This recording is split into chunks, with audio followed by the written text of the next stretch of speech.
Uh, Something that I kind of learned last off season, I want to say January, or technically this January, but last off season, was that I learned it from Tyler Naquin, he's been kind of up and down in AAA with us.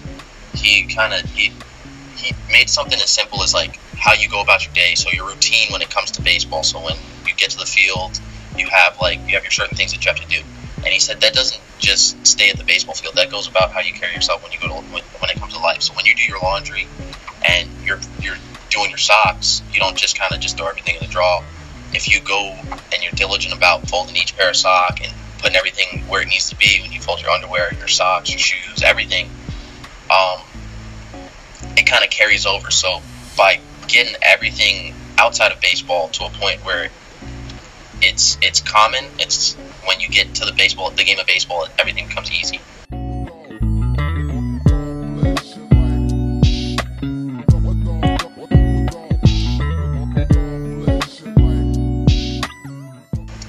I'd definitely be in school trying to study to be a doctor.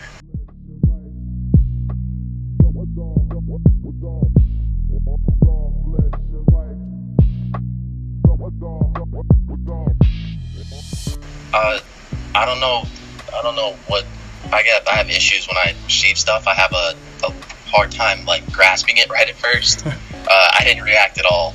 But I want to say the day of the Futures game and kind of being out there with all those guys and the environment, that's when it kind of really hit me about the grand scheme of how big that opportunity was for me.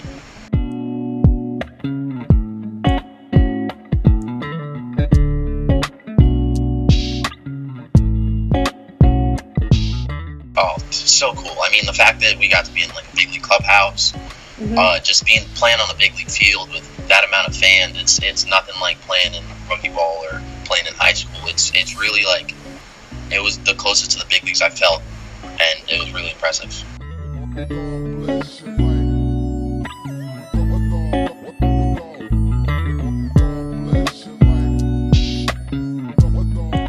I think everything was so good when I was down there. It's really easy to remember the bad ones. It's hard to remember the good ones because there's so many.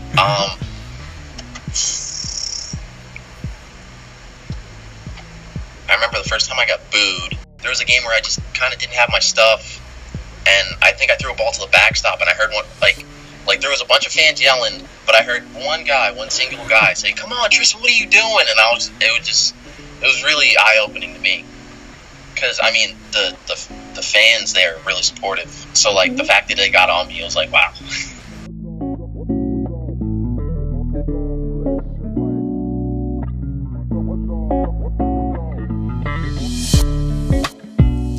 Definitely Derek Jeter. May sound a little cliche coming from a baseball player, but I mean, I guess he's the ideal baseball player when it comes to what every kid looks up to be. He never got in trouble. He always carried himself a certain way, and he was good at his job. And then when it comes to how he played, he was never a guy that got too high or got too low. He's a lot like Corey Kluber, where he'd go out and you wouldn't necessarily know that whether he's going 0 for 30 or if he was 30 for 30. And I think that's what everybody kind of strives to be.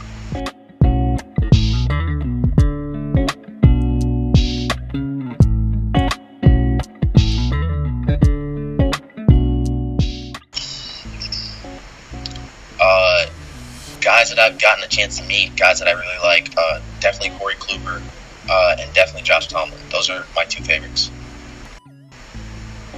Kluber, just because, I mean, he's Kluber. He goes about everything in a way that it enhances his baseball game. Every day he goes out there, even though he does really well, he goes out there and he tries to kind of get better than what his last start was. Even if he went out there and he struck out the side 9 innings in a row and he got 27 strikeouts, he'd be the guy that would be like, how can I make this better?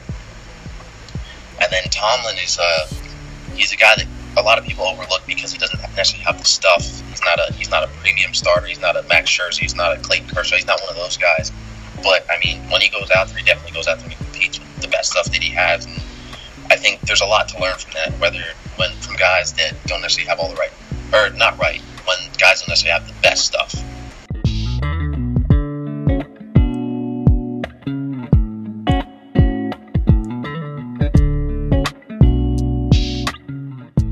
My biggest advice would be to enjoy the game that you play. don't let anybody force you to do anything that you don't want to do. If you want to go out and play baseball, you enjoy playing baseball, that's what you should do. If you want to go out and you like experimenting on like bugs and looking at plants, like do that. You have to enjoy what you do. And I think that's the biggest thing in life, and I think that's the biggest thing for me. Like, if I didn't enjoy playing baseball, I wouldn't have the drive to be as good or be the best at the sport.